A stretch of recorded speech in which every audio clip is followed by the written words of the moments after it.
The air in Boston carried more than the scent of salt water and timber. It carried tension, thick, invisible, and unmistakable. In taverns, whispers became plans. On cobbled streets, protests turned into movement.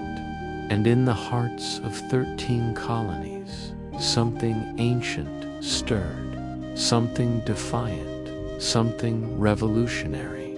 This is the story of how rebellion began. The American colonies, once thriving under British imperial protection, began to feel the growing weight of governance from across the sea.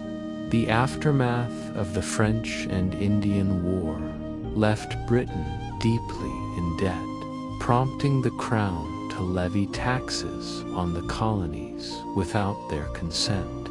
The idea of being taxed without representation in Parliament stirred resentment among even the most loyal colonists. This discontent quietly simmered, manifesting in tavern debates and political pamphlets.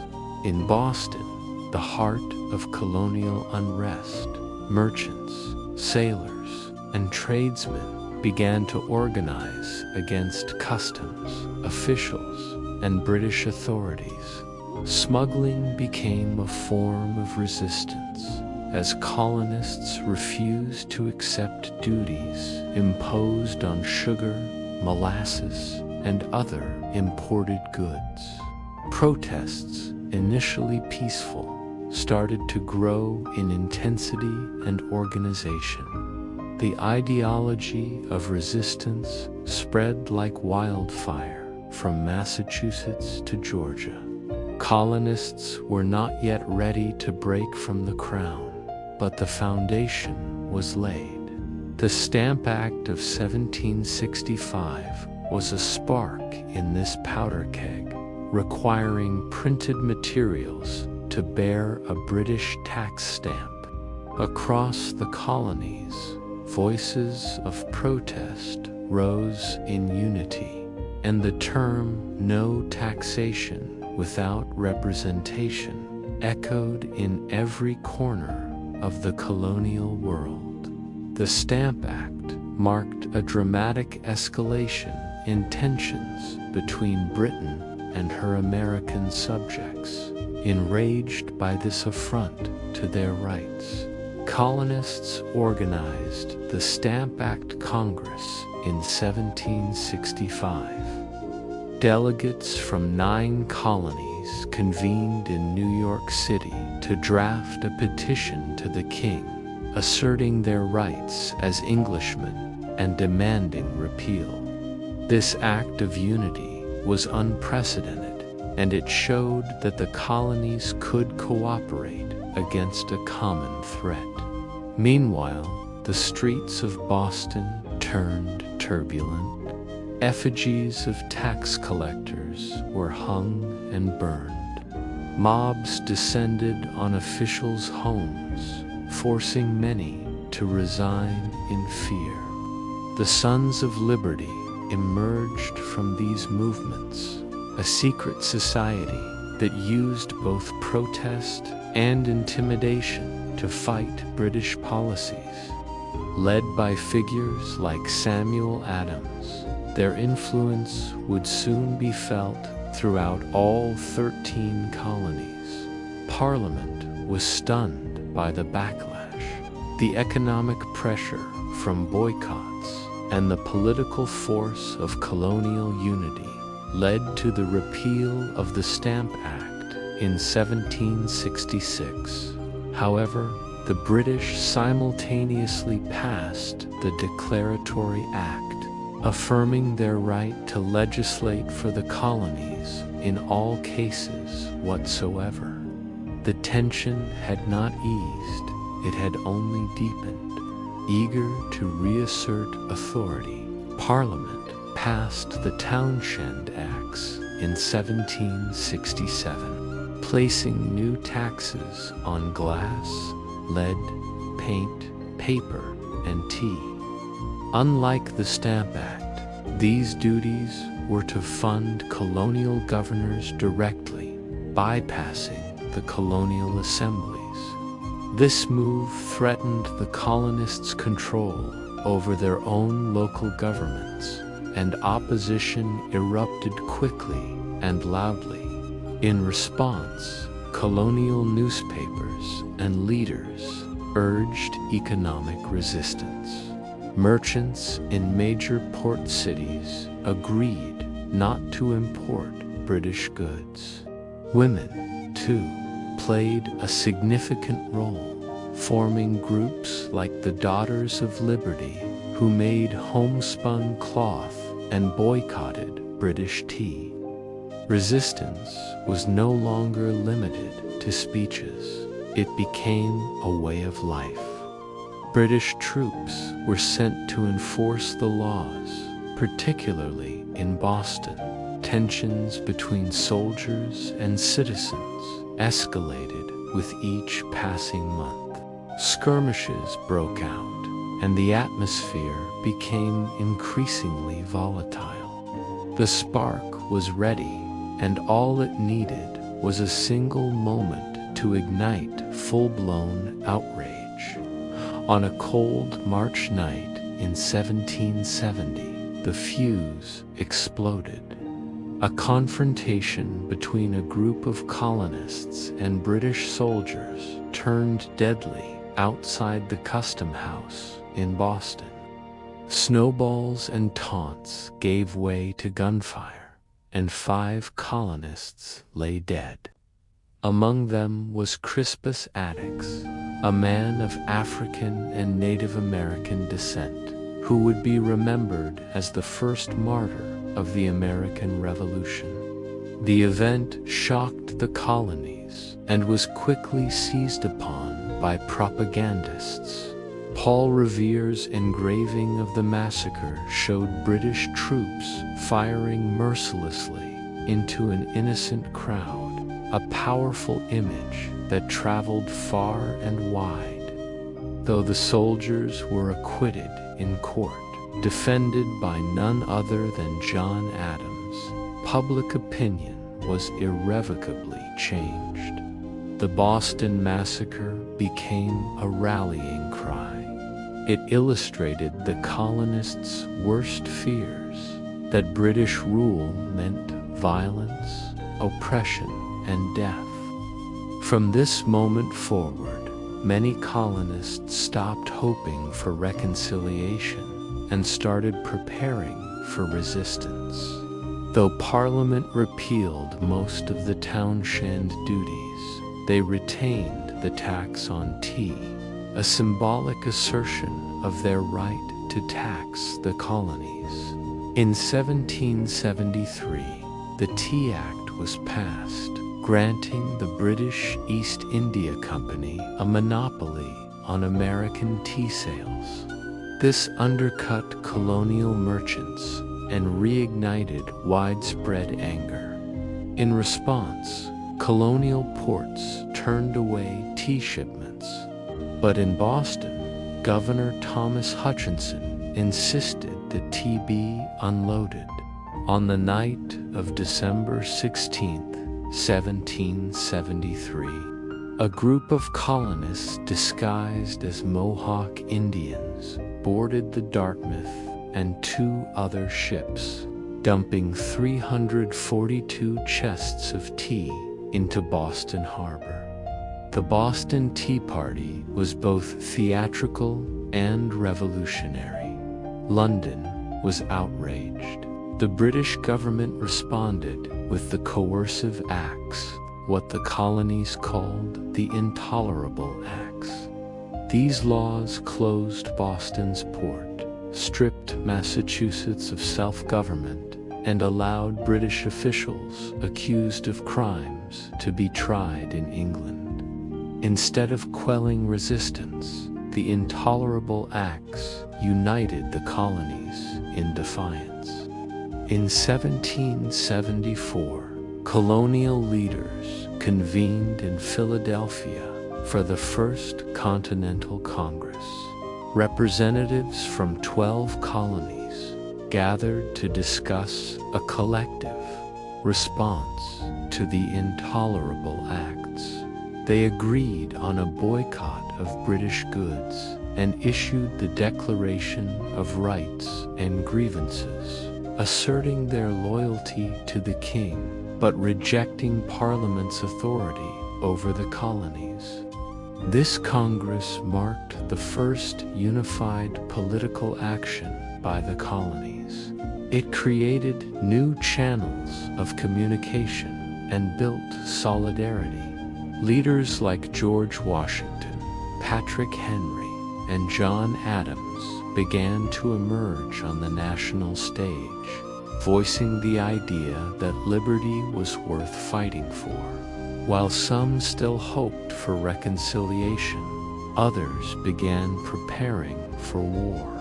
Militias began to train in earnest, stockpiling weapons and powder.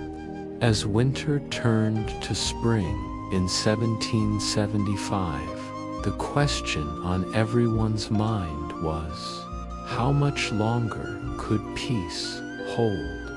Tensions finally erupted into violence. On April 19, 1775, British troops marched from Boston to seize colonial weapons in Concord. But patriots had been warned. Thanks to writers like Paul Revere, and militias were ready. At Lexington Green, the first shots of the Revolution were fired, killing 8 Americans. The British pushed onward to Concord, where hundreds of Minutemen engaged them in fierce skirmishes.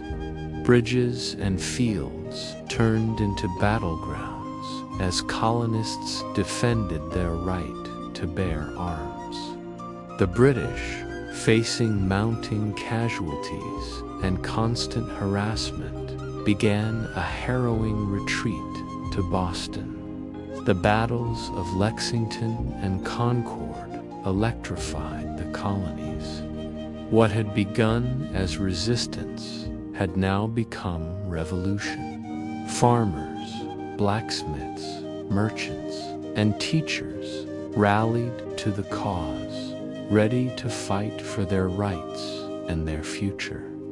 The road to rebellion had now become a march to war. Following the skirmishes at Lexington and Concord, colonial militias quickly surrounded Boston, trapping the British inside the city. Over 20,000 volunteers formed a ring around the British garrison, beginning a tense standoff that would last nearly a year. The Siege of Boston marked the first major military campaign of the Revolution. Leadership emerged as militias coordinated their efforts. Commanders like Artemus Ward and Israel Putnam kept the British bottled up while appealing to the Continental Congress for supplies and support. The lack of ammunition, food, and coordination was a serious challenge, but the resolve among the colonists held firm. As summer approached, the colonies began to realize this was not just a series of protests, it was war. The question was no longer if they would resist, but how they would win. Soon, a Virginian planter named George Washington would arrive to take command of the newly formed Continental Army. On June 17, 1775, colonial forces entrenched themselves on Breed's Hill overlooking Boston. British General Thomas Gage ordered an immediate assault to dislodge them. The result was the Battle of Bunker Hill, a fierce conflict that would demonstrate the tenacity of the American fighters. Twice the British charged the colonial defenses and twice they were repelled with heavy losses. It was only on the third attempt, after the colonists ran out of ammunition, that the British finally captured the hill. Though technically a British victory, the cost was staggering, over 1,000 casualties. The battle proved that colonial militias could stand toe-to-toe with British regulars. It was a psychological victory for the Americans and inspired confidence throughout the colonies. George Washington, observing the aftermath, knew he would need to turn this fighting spirit into a disciplined army. In July 1775, George Washington arrived in Cambridge, Massachusetts, to take command of the Continental Army.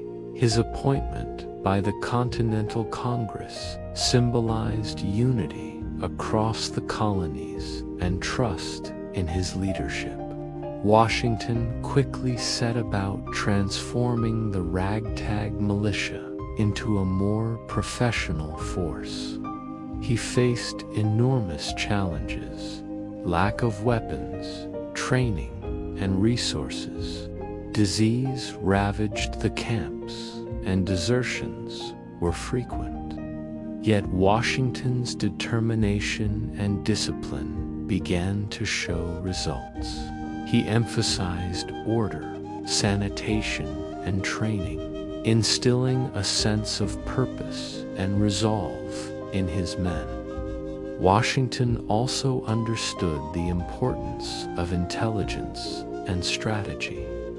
He kept the British guessing, used deception effectively, and quietly built fortifications and stockpiles. Under his command, the Continental Army slowly began to resemble a real fighting force, one that would soon earn its first major victory. By early 1776, Washington had acquired heavy artillery from Fort Ticonderoga, thanks to the daring efforts of Henry Knox. In a brilliant maneuver, the guns were placed atop Dorchester Heights, overlooking Boston and threatening the British fleet in the harbor. General Howe knew he had no choice but to evacuate.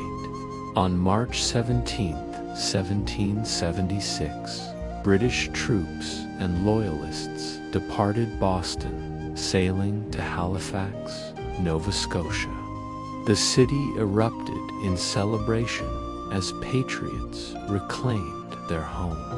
The victory gave the revolution new momentum and established Washington's reputation as a capable and determined leader.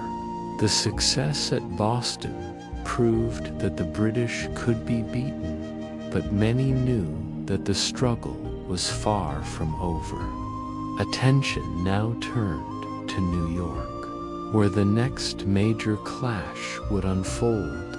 In early 1776, a fiery pamphlet appeared in the streets and taverns of colonial cities. Written by Thomas Paine, Common Sense was a bold, radical call for independence that electrified public opinion. It denounced monarchy, mocked King George III, and laid out a plain-spoken case for a republic governed by the people. It spread like wildfire, selling over 100,000 copies in mere months.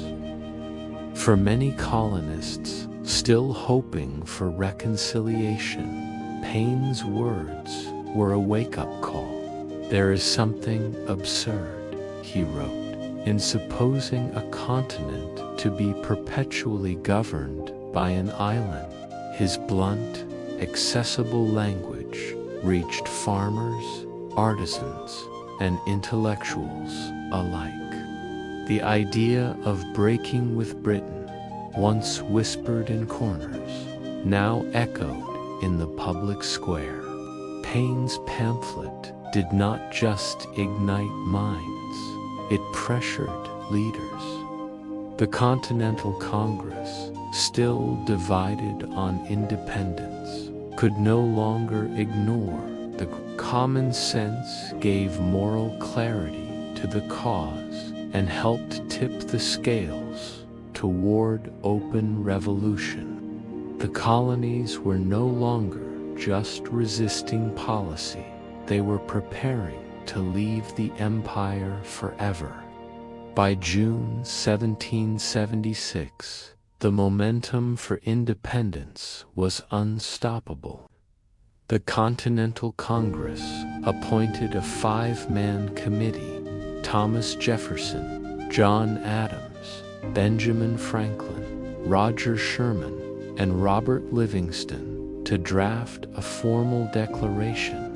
Jefferson took the lead, penning an eloquent manifesto grounded in Enlightenment ideals and the natural rights of man. The resulting document, adopted on July 4, 1776, was revolutionary in every sense. It boldly declared that all men are created equal, and that governments derive their power from the consent of the governed. It listed the king's abuses and made the case for political separation. It was not just a breakup letter, it was a philosophical declaration of human liberty. The Declaration of Independence transformed the rebellion into a full-fledged revolution. No longer were the colonists seeking to restore their rights within the British Empire. They were building a new nation. Church bells rang, crowds gathered, and the words of the Declaration rippled across the continent and the world. The stakes had never been higher. Independence was declared, but victory was far from guaranteed. The British Empire was the most powerful military force on Earth. In late 1776, British forces struck back hard, capturing New York City and forcing Washington into a desperate retreat. Morale plummeted, and many feared the revolution would collapse in its first year. But Washington would not give up. On Christmas night, 1776, he led a daring crossing of the icy Delaware River to strike the Hessians at Trenton. It was a stunning victory that revived hope. A week later, he won again at Princeton. These small triumphs became turning points, proving that the revolution was still alive. As the war dragged on, the hardships were immense: freezing winters, hunger, desertion, and the constant threat of defeat.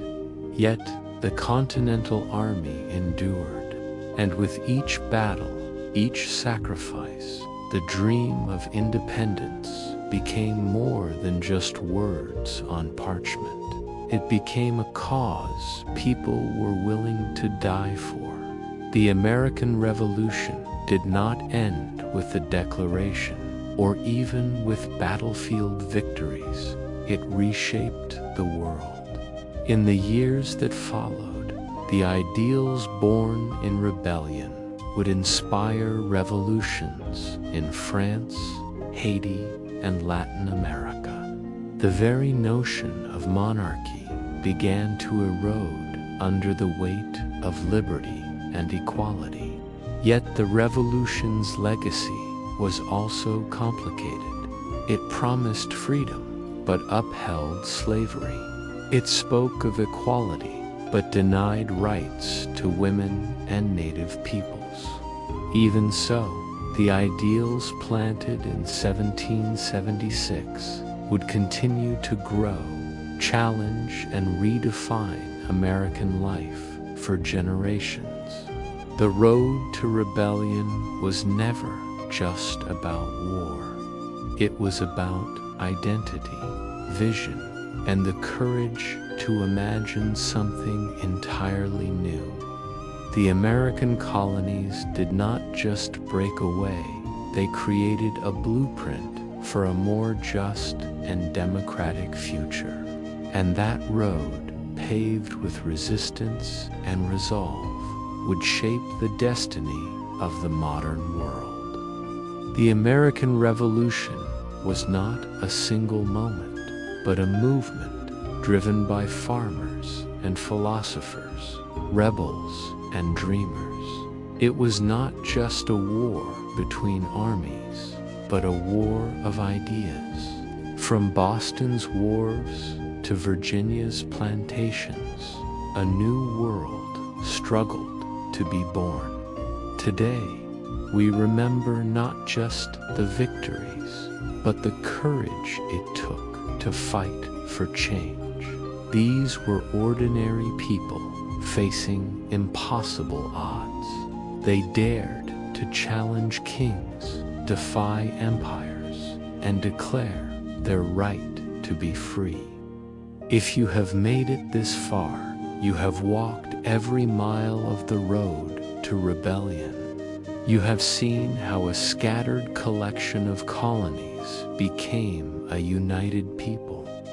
So now we ask, what would you stand for? History belongs to the bold.